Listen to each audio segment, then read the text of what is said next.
perché la raccolta di testimonianze, alcune testimonianze della grande passione, del grande impegno e anche della grande abnegazione con la quale oltre 5.000 persone, tra dipendenti, collaboratori volontari e consulenti medici legali in Italia e in 26 paesi nel mondo, stanno costruendo in questi 70 anni a fare grande, a farne il primo patronato, e ne siamo fieri. Io credo che vada un ringraziamento vero a tutti loro da parte della Presidenza dell'Inca, e credo che vada questo ringraziamento anche, sì, da parte del Paese, perché spesso in modo silenzioso, con tanta fatica, sono davvero dei baluardi per l'affermazione del diritto, questo spesso calpestato diritto delle persone, dei diritti di cittadinanza, e anche fattori di coesione sociale. Abbiamo verificato come in questi anni è aumentata moltissimo l'attività del patronato, dell'Inca, ma direi anche di tutti gli altri patronati che sono qui rappresentati. È solo un dato, poi non do altri numeri. Negli ultimi anni abbiamo gestito oltre 3,5 milioni di pratiche in Italia e all'estero. La cosa rilevante maggiormente sta nel fatto che appena 4 anni prima erano 1,5 milioni in meno, nonostante fossimo già come uffici completamente saturi di pubblico e di attività. Cosa significa questo? Significa che il bisogno delle persone è aumentato, non solo cambiato, è aumentato. In una società nella quale la telematizzazione impera, eppure aumenta la richiesta di tutela, la richiesta di assistenza da parte di persone che diversamente non riuscirebbero ad ottenere il sollievo e il riconoscimento delle aspettative che hanno e dei diritti che hanno. È aumentato tanto il nostro lavoro in presenza di una riduzione economica significativa. Il taglio dei patronati non è di oggi, ai noi, data già da qualche anno. Esattamente è stato coincidente con questo aumento enorme di attività.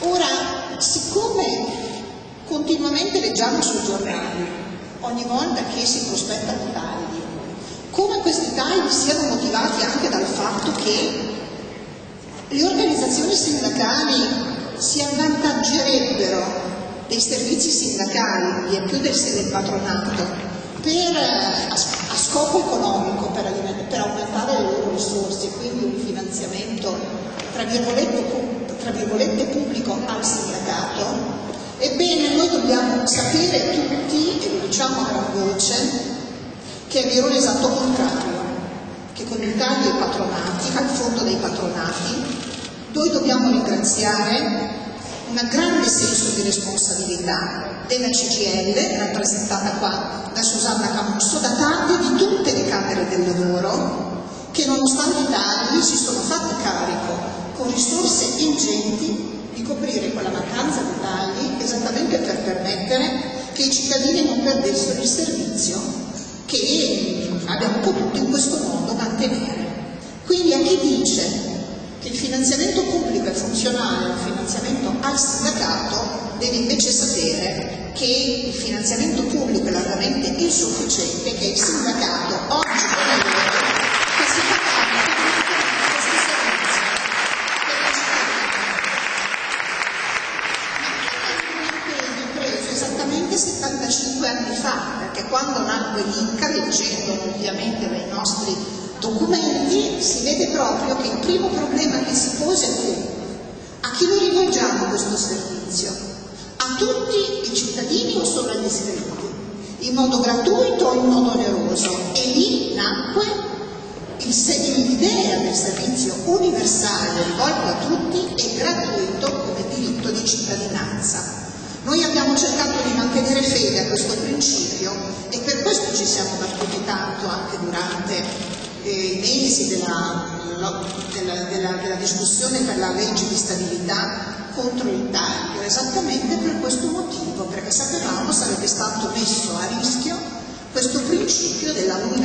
dell'affitto e della gratuità delle prestazioni.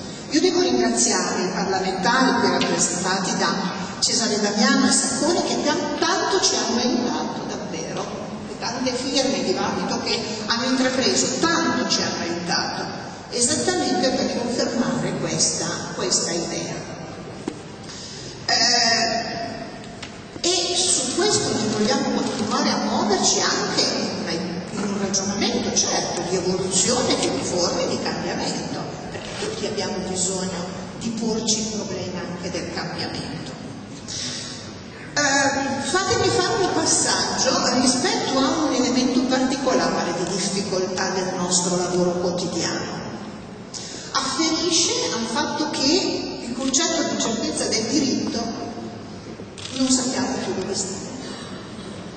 Quanto successo negli ultimi 10-15 anni in tutta la materia del sociale, del previdenziale, del mercato del lavoro, ha comportato che di volta in volta le persone dovevano riprogrammare la loro vita, tutte le volte.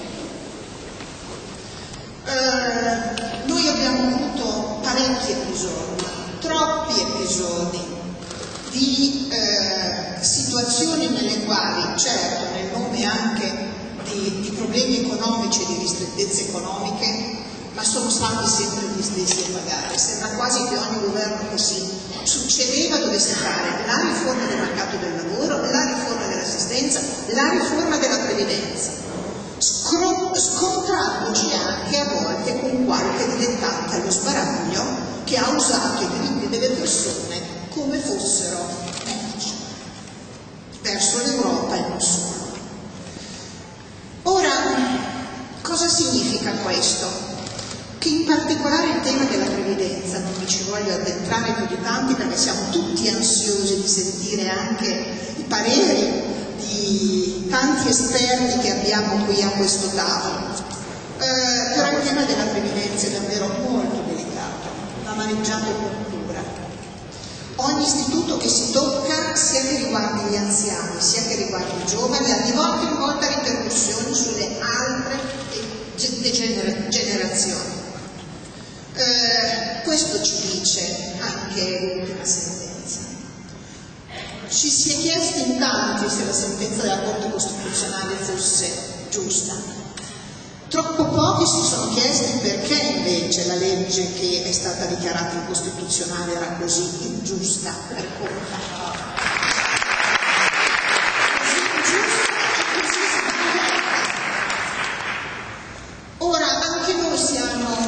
Del fatto che oggi nell'andare a recuperare è difficile garantire tutto a tutti, però attenzione, ripartiamo dal fatto che là era stata prodotta una grande ingiustizia nel rapporto di pensionati con pensioni molto basse e che in quei provvedimenti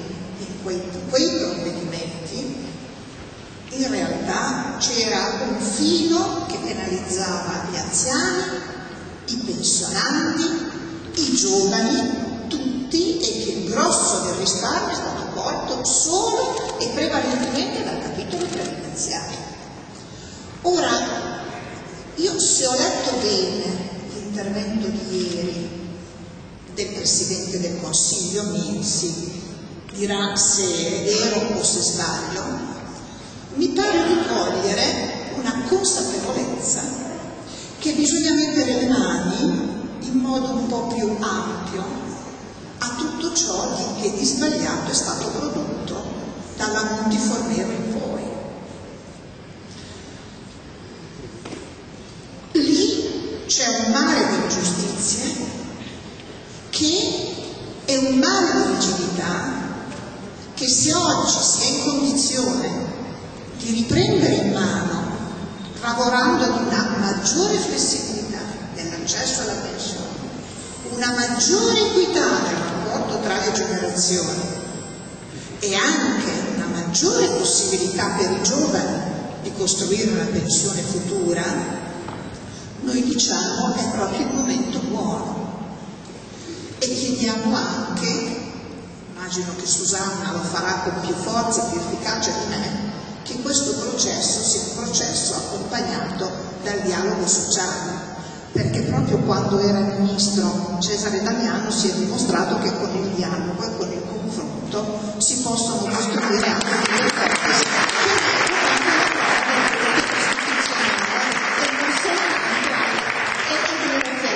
esattamente. Quindi un grande bisogno di rimettere mano e di ricostruire certezze e speranze per il futuro a partire dai giovani. Ancora mi pare di cogliere che se si cerca di neutralizzare il fatto che il PIL sia negativo per gli effetti che avrebbe sulle future pensioni, può essere un elemento davvero di grande portata. Guardate, sono cose piccole che nella loro piccolezza costano anche poco secondo noi, ma che cominciano a dare un segno, vorremmo che dessero il segno che finalmente qualcosa sta cambiando. Vorremmo che qualcosa cambiasse anche per quanto riguarda la dinamica degli ammortizzatori sociali, su questo però non ci sentiamo assolutamente tranquilli, perché nel passaggio da disoccupazione e disoccupazione con i requisiti ridotti a aspi mini aspi ci abbiamo rimesso. Nel passaggio da aspi e mini aspi alla NASPI non ci guadagniamo niente, anzi secondo noi ci invidiamo di nuovo, perché è vero che un po' la platea si allarga, ma con quantità inferiori, con una durata inferiore e inaccettabile secondo noi con una penalizzazione sulle future pensioni con la contribuzione figurativa. Ecco allora, se vogliamo, sì, proprio perché c'è tanto bisogno di intervenire su questi aspetti, noi ci rivolgiamo davvero al legislatore e a tutto il livello istituzionale, perché in questo momento, pur con le difficoltà che ci sono, possiamo essere tutti in grado di dare una certezza e speranza alle persone nel fatto che non si prende di mira in termini di soggetti, lavoratori dipendenti e pensionati come l'oggetto del risanamento del Paese. Complessità degli ultimi anni che noi abbiamo rilevato anche con un sovraccarico di lavoro nel rapporto con gli enti previdenziali.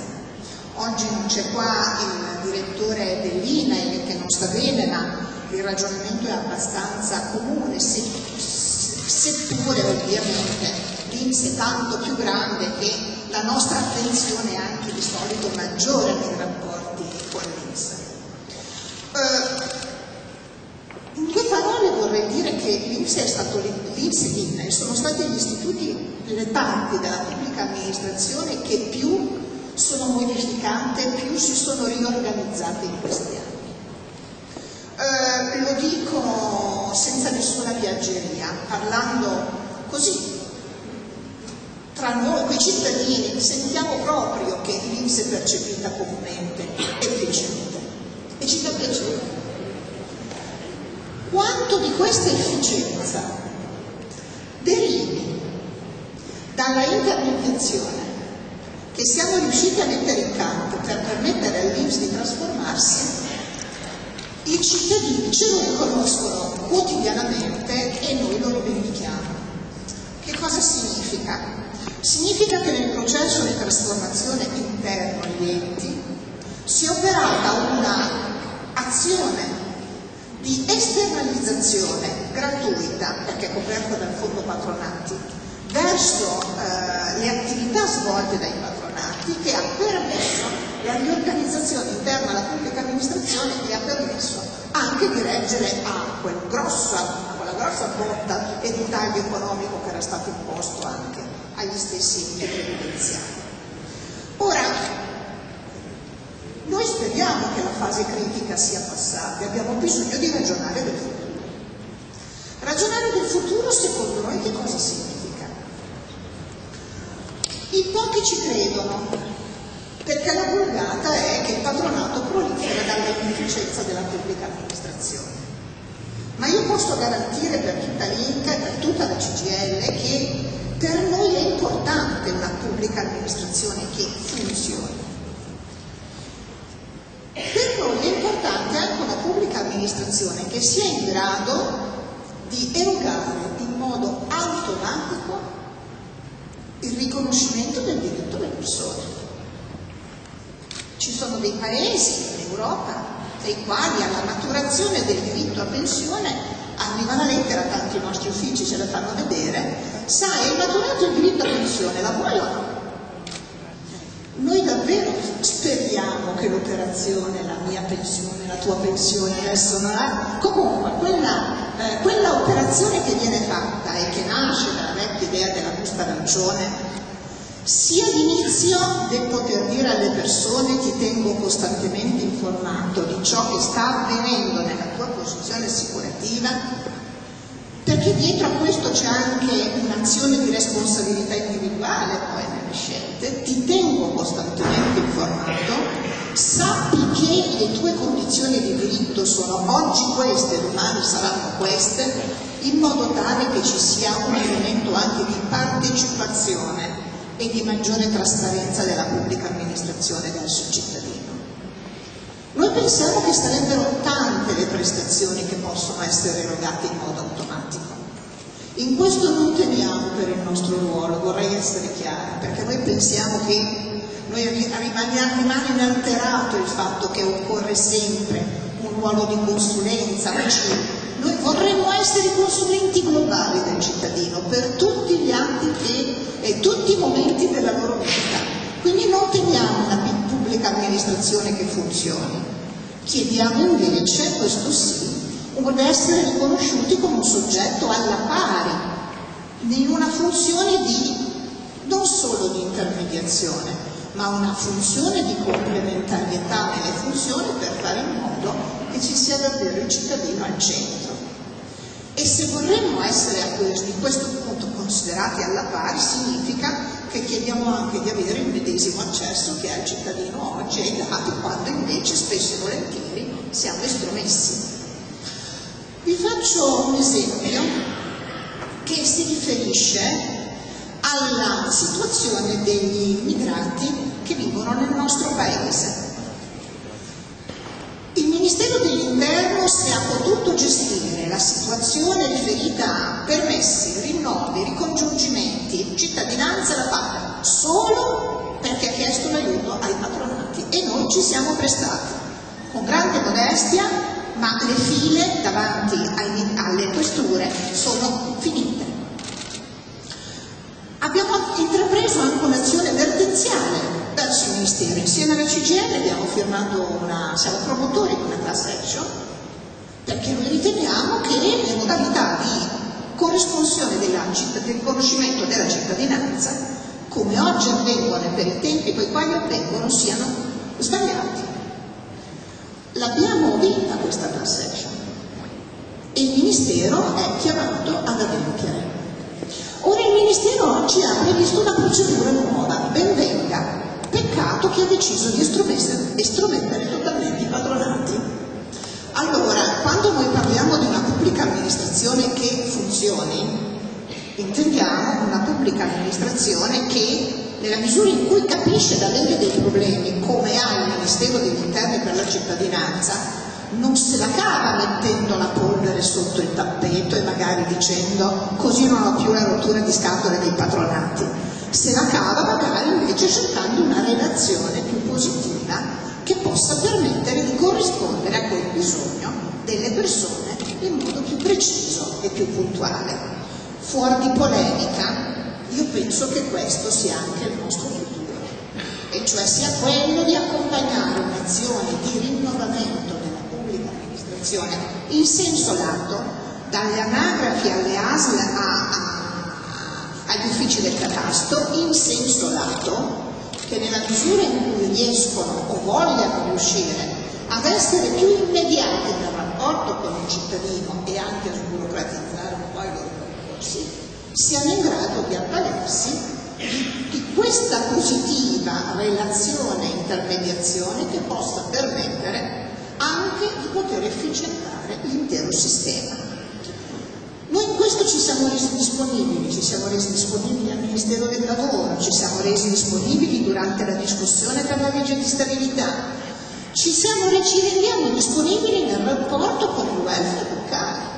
C'è un grande bisogno di funzioni di segretariato sociale per le famiglie che spesso e volentieri hanno a disposizione pochi servizi, ma dei quali anche di quelli fanno fatica ad avere piena conoscenza rispetto alle opportunità.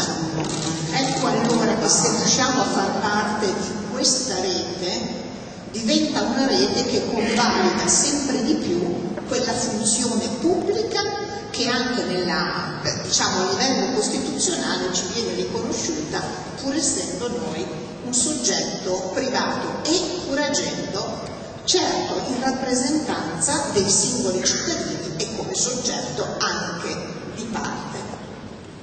Finisco perché siamo tutti ansiosi di avere i pareri e anche le informazioni da parte sia dei parlamentari che del Presidente dell'INPS. Concludo su un ultimo aspetto.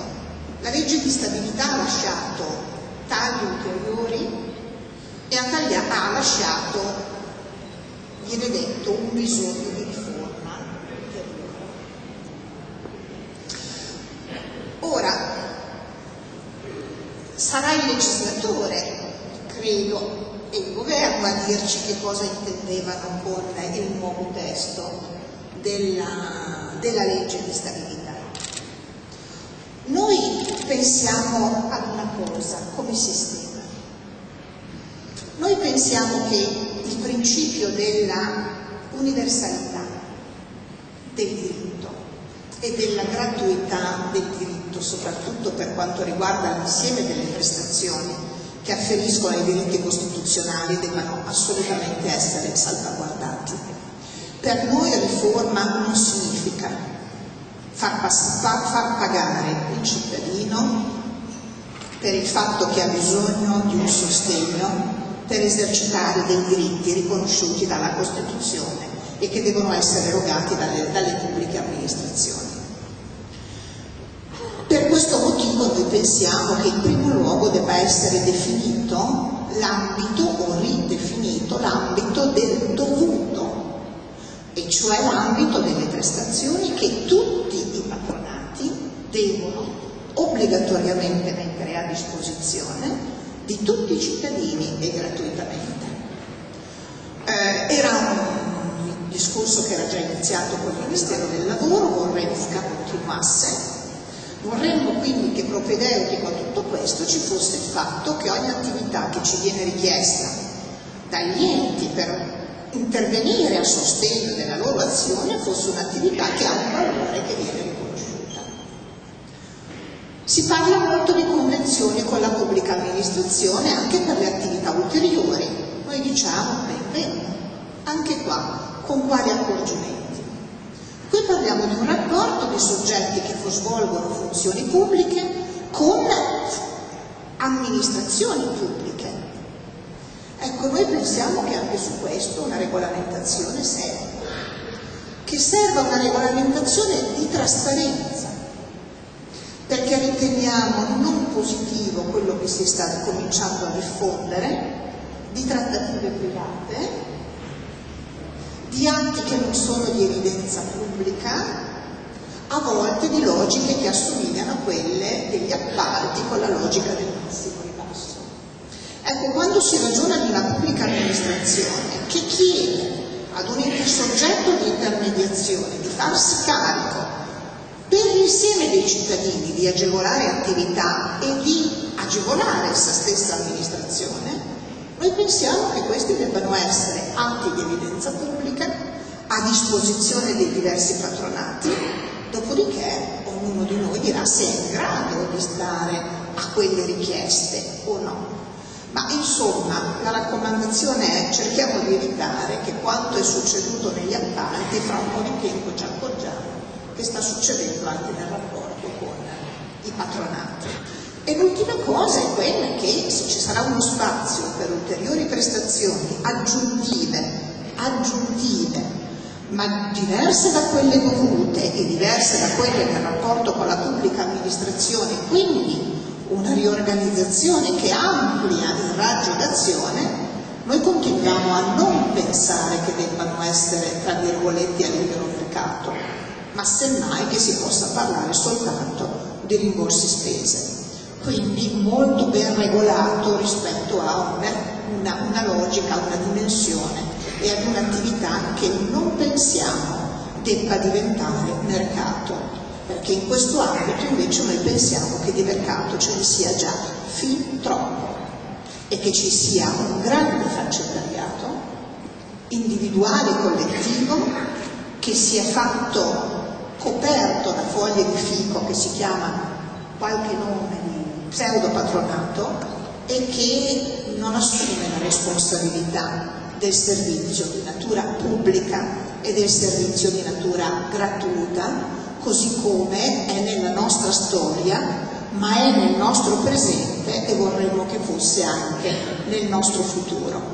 Ecco, noi pensiamo quindi che con questi impegni, con tutta la passione e anche la modestia con la quale tanti compagni e compagne lavorano quotidianamente negli uffici, noi siamo pronti ad affrontare anche il nuovo, a relazionarci con tutti coloro che mettono a disposizione, gestiscono attività pubbliche e servizi pubblici per fare in modo appunto che ci sia un'idea di opportunità e di diritto che possa essere a